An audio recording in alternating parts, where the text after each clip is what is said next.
प्यारे बच्चों नमस्कार। मैं पुनीता रावत, श्री भगवती प्रसाद कन्या महाविद्यालय गोरखपुर। आज हम राजनीति शास्त्र के खंड समकालीन विश्व में राजनीति के अध्याय 9 द्विध्रुवता के अंत के बारे में पढ़ेंगे। द्वितीय विश्व युद्ध के बाद विश्व जो है वो सोवियत संघ के समाजवादी गुट और अमेरिका के पूंजीवादी गुट दो ध्रुवों में बंट गया।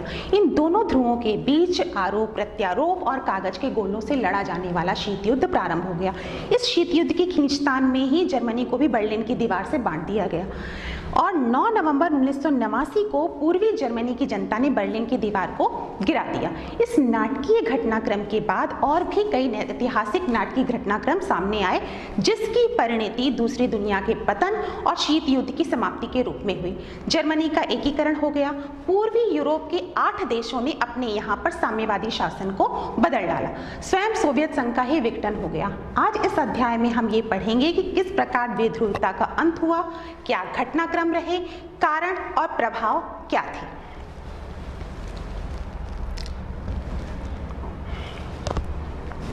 समाजवादी सोवियत संघ ये रूस की 1917 की क्रांति के बाद अस्तित्व में आया। ये क्रांति पूंजीवादी व्यवस्था के विरोध में की गई थी और ये मानव इतिहास में निजी संपत्ति की संस्था को समाप्त करके समाज को समानता के सिद्धांत पर सचेत रूप से रचने की सबसे बड़ी कोशिश थी। समाजवाद का सिद्धांत ये था कि पूंजीपति या मजदूर किसी में कोई भेदभाव नहीं होना चाहिए, समाज में समानता होनी चाहिए, सभी को योग्यता के अनुसार कार्य और कार्य के अनुसार वेतन दिया जाना चाहिए, संपत्ति सार्वजनिक होनी चाहिए। इस कोशिश में पार्टी की संस्था और राज्य को महत्वपूर्ण स्थान दिया गया। कम्युनिस्ट पार्टी सोवियत संघ की धुरी थी और किसी अन्य राजनीतिक दल या विपक्ष की पार्टी के लिए कोई जगह नहीं थी। अर्थव्यवस्था योजनाबद्ध और राज्य के नियंत्रण में थी। द्वितीय विश्व युद्ध के बाद पूर्वी यूरोप के देश सोवियत संघ के अंकुश में आ गए, क्योंकि सोवियत सेना ने इसको फांसीवादी ताकतों से मुक्त करवाया था। इन देशों की सामाजिक और आर्थिक व्यवस्था को समाजवादी ढर्रे पर ढाला गया था। यही देश सोवियत खेमे के देश या दूसरी दुनिया के देश कहलाए। सोवियत संघ द्वितीय विश्व युद्ध के बाद विश्व की दूसरी महाशक्ति के रूप में उभरा, क्योंकि अगर अमेरिका को छोड़ दें तो सोवियत संघ की अर्थव्यवस्था जो थी वो विश्व के अन्य देशों की अपेक्षा कहीं ज़्यादा विकसित थी। सोवियत संघ के पास उन्नत संचार प्रणाली थी, साथ ही विशाल ऊर्जा संसाधन थे जिसमें खनिज, तेल, लोहा, इस्पात, मशीनरी उत्पाद आदि शामिल हैं। साथ ही सोवियत संघ के दूर दराज के इलाके भी आवागमन की सुव्यवस्थित और विशाल प्रणाली के कारण आपस में जुड़े हुए थे। सोवियत संघ की घरेलू उपभोक्ता उद्योग बहुत ही उन्नत अवस्था में था। सोवियत संघ में पेन से लेकर कार तक सभी चीजों का निर्माण होता था। हालांकि सोवियत संघ के घरेलू उपभोक्ता उद्योग में बनने वाली चीजें गुणवत्ता के लिहाज से पश्चिमी देशों के स्तर की नहीं थी, लेकिन फिर भी सोवियत संघ में न्यूनतम जीवन स्तर सुनिश्चित कर दिया गया था और बुनियादी जरूरत की चीजें मसलन की शिक्षा, स्वास्थ्य, बच्चों का देखभाल, अन्य जरूरत की चीजें रियायती दर पर मुहैया करवाई जाती थी और सोवियत संघ में बेरोजगारी बिल्कुल नहीं थी। लेकिन धीरे धीरे ये सोवियत प्रणाली नौकरशाही के शिकंजे में कसती चली गई और एक सत्तावादी होती चली गई और नागरिकों का जीवन कठिन होता चला गया। क्योंकि लोकतंत्र और अभिव्यक्ति की आज़ादी नहीं थी, इसलिए लोग अपनी असहमति और विरोध चुटकुलों के माध्यम से व्यक्त करते थे। इसकी एक वानगी है। कम्युनिस्ट पार्टी के एक अधिकारी मॉस्को से रवाना हुआ और सामूहिक खेती के एक फार्म पर आलू की पैदावार को दर्ज कराने के लिए पहुंचा। किसान साथी, इस साल की पैदावार कैसी रही? अधिकारी ने पूछा। ईश्वर की कृपा से आलू के पहाड़ लग गए, किसान ने कहा। लेकिन ईश्वर तो होता ही नहीं, अधिकारी ने उसकी बात काटी। तो आलू के पहाड़ भी कहाँ होते हैं? किसान ने जवाब दिया। सोवियत संघ में कम्युनिस्ट पार्टी का शासन था और अन्य संस्थाओं पर भी उसका गहरा अंकुश था और वो जनता के प्रति जवाबदेह नहीं थी। सोवियत संघ के 15 गणराज्यों में से रूस भी एक गणराज्य था, लेकिन प्रत्येक मामले पर उसका प्रभुत्व था, जिससे अन्य गणराज्यों की जो जनता थी वो अपने आप को दमित और उपेक्षित महसूस करती थी। सोवियत संघ ने समय समय पर हथियारों की होड़ में अमेरिका को बराबर की टक्कर दी, लेकिन सोवियत संघ को इसका खामियाजा भुगतना पड़ा, क्योंकि सोवियत संघ व्यवस्था जो थी वो बुनियादी ढांचे और प्रौद्योगिकी में पश्चिमी देशों की अपेक्षा बहुत पीछे रह गई और सोवियत संघ अपने नागरिकों की आर्थिक और राजनीतिक राजनीतिक आकांक्षाओं की पूर्ति नहीं कर सका। 1979 में सोवियत संघ ने अफगानिस्तान में हस्तक्षेप किया, इसका और ज़्यादा बुरा प्रभाव पड़ा। हालांकि जो कर्मचारी थे उनका पारिश्रमिक तो साल दर साल बढ़ता चला जा रहा था, लेकिन उपभोक्ता और प्रौद्योगिकी में सोवियत संघ पीछे रह गया था। उपभोक्ता वस्तुओं की बहुत कमी हो गई थी, खाद्यान्न का आयात साल दर साल बढ़ता चला जा रहा था। लेकिन 1970 के अंतिम दशक में व्यवस्था लड़खड़ा गई और अंत में ठहर सी गई। 1985 में मिखाइल गोर्बाचेव कम्युनिस्ट पार्टी के महासचिव बने। उन्होंने अर्थव्यवस्था में सुधार लाने के लिए और सोवियत संघ को पश्चिमी देशों पर बराबरी पर लाने के लिए कुछ सुधार नीतियां लागू की, जिसमें पेरेस्ट्रोइका और ग्लासनोस्ट प्रमुख थी। पेरेस्ट्रोइका का अर्थ होता है पुनर्निर्माण। इसमें अर्थव्यवस्था में राज्य के नियंत्रण में कमी लाई गई, सुधार नीतियों को लागू किया गया और प्रतियोगिता को प्रोत्साहन दिया गया। ग्लासनोस्ट का अर्थ होता है खुलापन। इससे लोकतांत्रिक सुधारों में कार्य किया गया और मीडिया पर सेंसरशिप हटाई गई, साथ ही नागरिकों को अधिकार और स्वतंत्रता देने की बात कही गई। लेकिन जब इन सुधारों को लागू किया गया तो कम्युनिस्ट पार्टी गर्मपंथी नेताओं ने इसका विरोध किया। यहाँ तक कि 1991 में तख्ता पलट किया गया। गर्मपंथी नेताओं ने इसको बढ़ावा दिया था, लेकिन तब तक जनता को स्वतंत्रता का स्वाद मिल चुका था और वो कम्युनिस्ट पार्टी के पुरानी रंगत वाली शासन व्यवस्था में नहीं जाना चाहते थे। बोरिस येल्त्सिन ने इस तख्ता पलट के खिलाफ महत्वपूर्ण भूमिका निभाई और वो नायक बनकर उभरे। रूस, जहां से बोरिस येल्त्सिन ने चुनाव जीता था, उसने सोवियत संघ के केंद्रीय नियंत्रण को मानने से इनकार कर दिया। आश्चर्यजनक रूप से मध्य एशिया के गणराज्यों ने अपने लिए स्वतंत्रता की मांग नहीं की, वो सोवियत संघ में बने रहना चाहते थे। लेकिन दिसंबर 1991 में रूस, यूक्रेन और बेलारूस ने बोरिस येल्त्सिन के नेतृत्व में सोवियत संघ की समाप्ति की घोषणा कर दी। कम्युनिस्ट पार्टी प्रतिबंधित हो गई और इन गणराज्यों ने अपने यहाँ पर पूंजीवाद और लोकतंत्र को शासन का आधार बनाया। साथ ही सोवियत परवर्ती गणराज्यों ने अपने लिए स्वतंत्र राष्ट्रों के राष्ट्रकुल की स्थापना की। रूस को सोवियत संघ का उत्तराधिकारी घोषित किया गया। सुरक्षा परिषद में सोवियत संघ की सीट रूस को दी गई। साथ ही परवर्ती गणराज्यों में एकमात्र शक्ति संपन्न देश का दर्जा रूस को दिया गया। सोवियत संघ ने जितने भी अंतर्राष्ट्रीय करार और संधियां की थी, उसको निभाने का जिम्मा रूस का था। रूस ने अमेरिका के साथ कुछ निशस्त्रीकरण पर समझौते किए। सोवियत संघ का दफन हो गया था।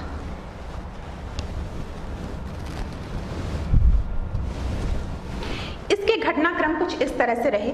मार्च 1985 मिखाइल गोर्बाचेव सोवियत संघ की कम्युनिस्ट पार्टी के महासचिव चुने गए। बोरिस येल्त्सिन को रूस की कम्युनिस्ट पार्टी का प्रमुख बनाया गया। सोवियत संघ में सुधारों की श्रृंखला शुरू की। 1988 लिथुआनिया में आज़ादी के लिए आंदोलन शुरू हुआ। एस्टोनिया और लातविया में भी फैला।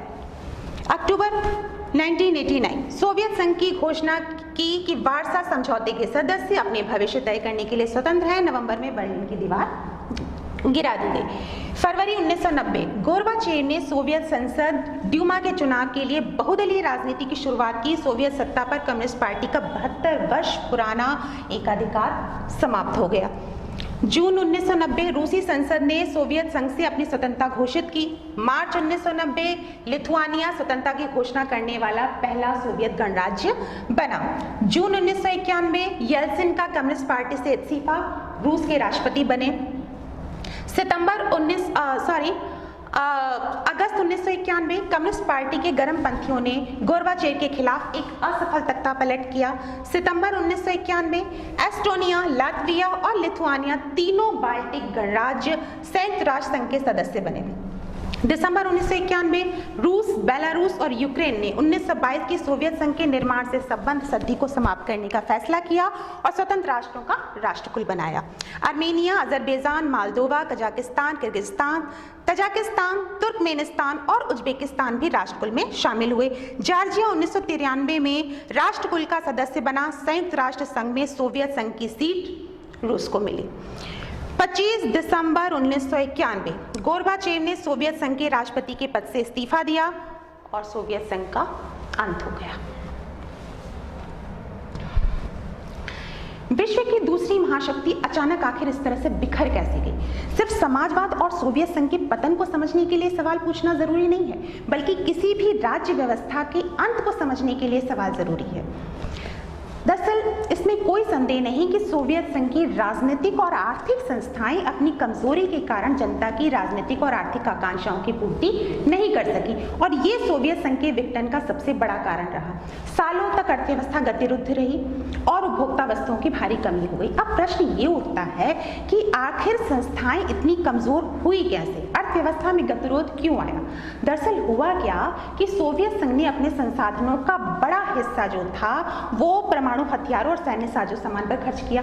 साथ ही उसने अपने संसाधनों को अपने पिछलग्गू पूर्वी यूरोप के देशों के विकास पर खर्च किया। इससे सोवियत संघ की अर्थव्यवस्था पर भारी दबाव पड़ा जिसे वो सोवियत संघ की व्यवस्था सहन नहीं कर सकी।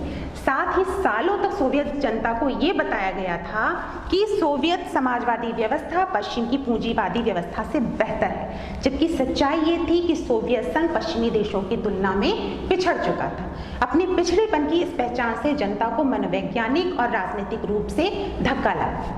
साथ ही सोवियत संघ प्रशासनिक और राजनीतिक रूप से भी गतिरुद्ध हो चुका था। गतिरुद्ध प्रशासन, भारी भ्रष्टाचार, अपनी गलतियों को सुधारने में शासन की अक्षमता, शासन में खुलापन लाने के प्रति अनिच्छा और देश की विशालता के बावजूद केंद्रीकृत शासन, इन सब की वजह से जनता अलग थलग पड़ गई। गोर्बाचेव ने राज्य व्यवस्था और अर्थव्यवस्था में सुधार लाने के लिए वायदा किया था। वो तो रोग का निदान ठीक कर रहे थे, लेकिन जब इन सुधारों को लागू किया गया और प्रशासन में ढील दी गई तो जनता की आकांक्षाओं और अपेक्षाओं का ऐसा जार उमड़ा जिसका अनुमान शायद ही कोई लगा सकता था। उस पर नियंत्रण पाना बहुत ही मुश्किल हो गया। जनता के एक तबके का विचार ये था कि गोर्बाचेव को थोड़ा और तेज गति से कदम बढ़ाना चाहिए, वो उनकी कार्य पद्धति से धीरज खो बैठे। हो सकता है उन्होंने जैसा सोचा उनको फायदा ना हो रहा हो या बहुत धीमी गति से फायदा हो रहा। और जो लोग सोवियत संघ में फायदे की स्थिति में थे उनका कहना ये था कि हमारे एकाधिकार और हमारी विशेष शक्तियां समाप्त हो रही हैं, गोर्बाचेव बहुत ज्यादा जल्दीबाजी दिखा रहे हैं। इस खींचतान में गोर्बाचेव का समर्थन दोनों तरफ से जाता रहा और जो लोग गोर्बाचेव के साथ थे उनका भी मोहभंग हो गया। इन सारी घटनाओं के बावजूद भी सोवियत संघ का विघटन नहीं होता, पर एक ऐसी घटना घटी जिसने न सिर्फ अंतर्राष्ट्रीय पर्यवेक्षकों को चौंकाया बल्कि सोवियत संघ की व्यवस्था के अंदर के लोग भी भौचक्के रह गए। वो था राष्ट्रवादी विचारधारा और संप्रभुता की इच्छा का उत्थान। राष्ट्रवादी और संप्रभुता की इच्छा का उभार सोवियत संघ के पतन का अंतिम और तत्कालिक कारण सिद्ध हुआ। सोवियत संघ के प्रति राष्ट्रवादी असंतोष यूरोपीय देश, बाल्टिक क्षेत्र के गणराज्य और अपेक्षाकृत समृद्ध गणराज्यों जैसे कि यूक्रेन, जॉर्जिया और रूस में अधिक प्रबल नजर आया, क्योंकि इन गणराज्यों की जनता में ये भाव घर कर गया था कि सोवियत संघ में अपेक्षाकृत पिछड़े इलाकों को शामिल करने की उन्हें भारी कीमत चुकानी पड़ी।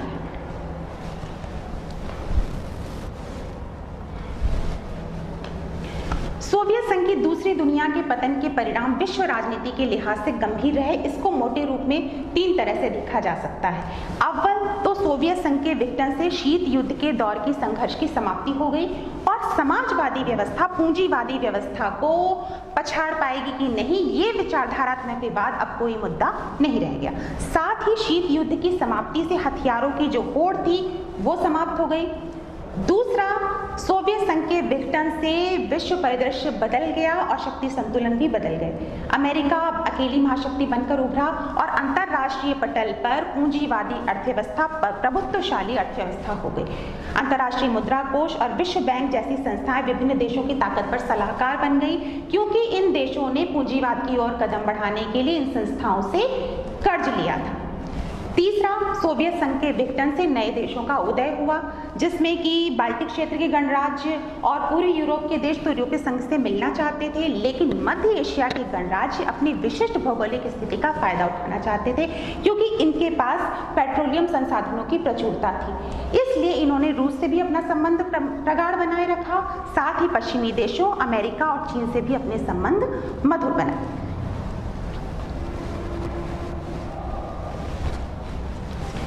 सोवियत संघ के विघटन के बाद परवर्ती गणराज्य एक सत्तावादी समाजवादी व्यवस्था से पूंजीवादी लोकतंत्र की तरफ बेहद कष्टप्रद संक्रमण से होकर गुजरे। परवर्ती गणराज्य पूंजीवाद की ओर जिस कष्टप्रद संक्रमण को उन्होंने अपनाया वो तरीका विश्व बैंक और अंतर्राष्ट्रीय मुद्रा कोष द्वारा निर्देशित मॉडल था, जिसको शॉक थेरेपी या फिर आघात पहुंचाकर उपचार करना कहा गया। इसको शॉक थेरेपी इसलिए कहा गया क्योंकि इसमें समाजवादी व्यवस्था की अर्थव्यवस्था और राज्य व्यवस्था को तो तुरंत ढहा दिया गया, लेकिन किसी वैकल्पिक व्यवस्था का उतना जल्दी निर्माण नहीं हो पाया, जिससे शासन व्यवस्था और जनता का जीवन दोनों ही अस्थिर होकर रह गया। शॉक थेरेपी की सर्वोपरि मान्यता ये थी कि मिल्कियत का सबसे प्रभावी रूप निजी स्वामित्व होना चाहिए।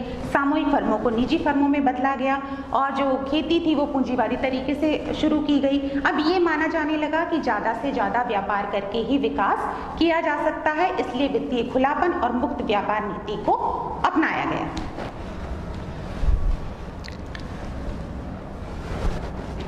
शॉक थेरेपी जनता को आनंद उपभोग के उस आनंद लोक तक नहीं ले गई जिसका कि उसने वायदा किया था। इससे पूरे के पूरे क्षेत्र की अर्थव्यवस्था तहस नहस हो गई। रूस का पूरा औद्योगिक ढांचा चरमरा उठा। लगभग 90% उद्योगों को निजी हाथों और कंपनियों में बेचा गया। लेकिन राज्य का ये आर्थिक पुनर्निर्माण राज्य निर्देशित औद्योगिक नीति की बजाय बाजार की ताकतें कर रही थी, जिससे ये कदम सभी उद्योगों को मटियामेट करने वाला साबित हुआ। इसे इतिहास की सबसे बड़ी गाराज सेल के नाम से जाना जाता है, क्योंकि इसमें बड़े से बड़े उद्योगों को कम से कम कीमत पर आकर औने पौने दाम में बेच दिया गया। रूसी मुद्रा रूबल में नाटकीय ढंग से गिरावट आई। रूस के करीब 1.5 दर्जन वित्तीय संस्थान और बैंक में से आधे से ज्यादा दिवालिया हो गए। साथ ही रूस का पूरा व्यापारिक ढांचा चरमरा उठा और उसकी जगह किसी नई वैकल्पिक व्यवस्था का निर्माण नहीं हो सका।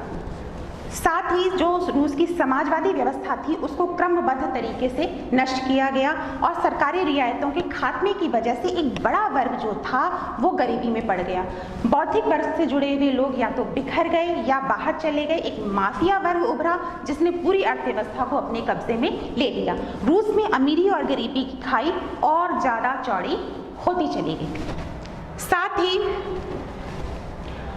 आर्थिक पुनरुद्धार के काम को बहुत प्राथमिकता दी गई, उसमें पर्याप्त ध्यान भी दिया गया, लेकिन लोकतांत्रिक संस्थाओं के पुनर्निर्माण का कार्य उतनी प्राथमिकता के साथ नहीं किया गया। इन राज्यों का जो संविधान था वो बहुत हड़बड़ी में तैयार किया गया था और राष्ट्रपति को कार्यपालिका का प्रमुख बना दिया गया। उसको हर संभव शक्ति थमा दी गई, जिससे संसद अपेक्षाकृत कमजोर संस्था होकर रह गई। मिसाल के तौर पर तुर्कमेनिस्तान और उज्बेकिस्तान के राष्ट्रपतियों ने अपने आप को इस पद पर 10 वर्ष के लिए बहाल किया, बाद में 10 वर्ष के लिए और बढ़ा दिया गया और राष्ट्रपति के फैसलों को असहमति या विरोध की अनुमति नहीं थी। इन गणराज्यों की अर्थव्यवस्था ने सन 2000 यानी कि 10 साल बाद खड़ा होना शुरू किया।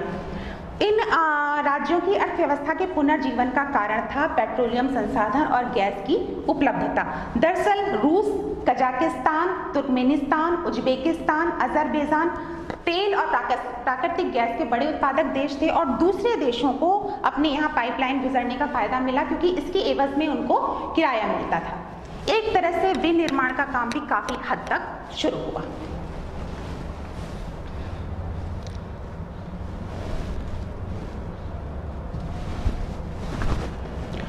रूस के परवर्ती क्षेत्र संघर्ष की आशंका वाले क्षेत्र थे। इन्होंने बगावत और गृह युद्ध को काफी लंबे समय तक झेला। रूस के 2 गणराज्य चेचन्या और दागिस्तान में अहिंसक अलगाववादी आंदोलन चल रहे हैं और मॉस्को की सरकार ने इन आंदोलनों से निपटने के जो तरीके अपनाए हैं उससे मानवाधिकार का खुला उल्लंघन हुआ है, लेकिन आजादी की आवाज को दबाया नहीं जा सका है। इसी प्रकार से मध्य एशिया में तजाकिस्तान 2001 तक गृह युद्ध की चपेट में रहा। साथ ही अजरबैजान का एक प्रांत है नगर्नो खारबाख, जहां की कुछ अर्मेनियाई निवासी अलग होकर अर्मेनिया से मिलना चाहते हैं। जॉर्जिया के 2 प्रांत स्वतंत्रता चाहते हैं और आपस में गृह युद्ध लड़ रहे हैं। इसी प्रकार से जॉर्जिया, यूक्रेन और किर्गिस्तान में वर्तमान शासन को उखाड़ फेंकने के लिए आंदोलन चल रहे हैं। कुछ गणराज्य जो हैं आपस में नदी जल विवाद पर आपस में उलझे हुए हैं। चेकोस्लोवाकिया का शांतिपूर्वक 2 देशों में विभाजन हो गया, चेक और स्लोवाक। 1991 में यूगोस्लाविया कई प्रांतों में टूट फूट गया, जिसमें बोस्निया हर्जेगोविना और क्रोएशिया, स्लोवानिया ने अपने आप को स्वतंत्र घोषित कर दिया। नाटो को उसमें हस्तक्षेप करना पड़ा, गृह युद्ध प्रारंभ हो गया।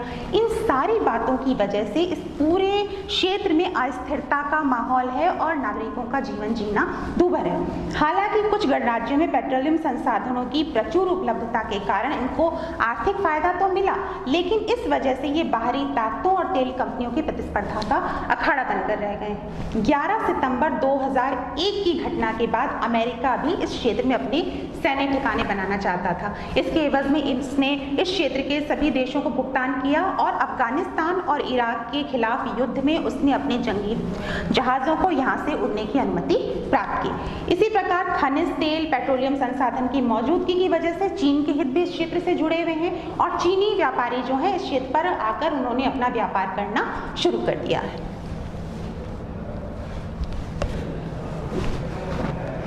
भारत और सोवियत संघ के रिश्ते बहुत ही प्रगाढ़ थे। सोवियत संघ ने भारत के सार्वजनिक उपक्रमों की उस वक्त मदद की जब ऐसी मदद किसी भी अन्य देश से नहीं मिल सकती थी। सोवियत संघ ने भिलाई, बोकारो, विशाखापट्टनम के इस्पात उद्योगों को आर्थिक और तकनीकी सहायता दी। जब भारत के पास विदेशी मुद्रा भंडार कम हो गया तो उसने रुपए को आधार बनाकर भारत के साथ व्यापार किया। साथ ही रूस ने कश्मीर मुद्दे पर भारत का सहयोग किया और 1971 में पाकिस्तान के खिलाफ युद्ध में भारत का सहयोग किया। भारत को उस समय उसने सैनिक साजो सामान दिए जब किसी भी देश कोई भी देश उसके लिए तैयार नहीं था। साथ ही भारत की संस्कृति और फिल्में भी सोवियत संघ में बहुत प्रसिद्ध थी। परवर्ती सोवियत गणराज्यों से सभी से भारत के रिश्ते मधुर हैं, लेकिन भारत का सबसे ज्यादा प्रगाढ़ रिश्ता रूस से है। रूस और भारत का सपना बहुध्रुवी विश्व का है। बहुध्रुवी विश्व से आशय ये है कि अंतर्राष्ट्रीय पटल पर कई महाशक्तियां होनी चाहिए और सामूहिक सुरक्षा होनी चाहिए। साथ ही प्रत्येक देश की स्वतंत्र विदेश नीति हो, विवादों का निपटारा बातचीत के द्वारा हल किया जाए और फैसले संयुक्त राष्ट्र संघ की संस्था के द्वारा लिए जाएं। रूस और भारत के मध्य 2001 में सामरिक समझौता हुआ था, जिसके अंतर्गत 80 द्विपक्षीय दस्तावेजों पर हस्ताक्षर हुए हैं। रूस के साथ संबंध से भारत को कश्मीर मुद्दा, ऊर्जा आपूर्ति, आतंकवाद में सूचनाओं के आदान प्रदान का फायदा है। साथ ही रूस को ये फायदा है कि भारत रूस से हथियारों का दूसरा सबसे बड़ा खरीदार देश है। इसके अलावा जब भी तेल संकट पड़ा रूस ने भारत की मदद की है और रूस भारत के परमाणु योजना में भी उसने भारत की मदद की और अंतरिक्ष उद्योग में जरूरत के वक्त उसने क्रायोजेनिक इंजन देकर भारत की मदद की। साथ ही भारत और रूस विभिन्न वैज्ञानिक परियोजनाओं में भी साझेदार है। सोवियत संघ का विघटन हो गया, द्विध्रुवता का अंत हुआ, शीत युद्ध की समाप्ति हो गई। सामाजिक समानता के उच्च आदर्श, न्यूनतम जीवन स्तर और रोजगार की गारंटी के बावजूद साम्यवादी शासन जो था वो वास्तविकता में साम्यवाद और तानाशाही शासन व्यवस्था के रूप में सामने आया और मार्क्स का समाजवाद जो था वो वास्तव में यूटोपिया यानी कि परिकल्पना बनकर रह गया। इसका बुनियादी कारण ये था कि साम्यवाद में नागरिकों या इंसान के अधिकार और स्वतंत्रता की बुनियादी जरूरतों को अनदेखा किया गया और इसीलिए वर्तमान में लोकतंत्र सबसे लोकप्रिय शासन व्यवस्था है। लेकिन लोकतंत्र की सफलता नागरिकों के अपने अधिकार और कर्तव्यों की जागरूकता पर ही निर्भर है। इसलिए बच्चों, हमें अपने नागरिक और अधिकारों के बारे में जागरूक रहना चाहिए, अपने कर्तव्यों के बारे में सचेत रहना चाहिए। वर्तमान में समाज में समानता के सिद्धांत को लोक कल्याणकारी राज्य के द्वारा पूरा किया जा रहा है। इस प्रकार समाजवाद का अंत हुआ, लेकिन हमें लोक कल्याणकारी राज्य की अवधारणा से जो भी हमको सुविधाएं मिलती हैं उसके प्रति, राज्य के प्रति कृतज्ञ होना चाहिए और अपने कर्तव्यों को राज्य के प्रति पूरा करना चाहिए। धन्यवाद।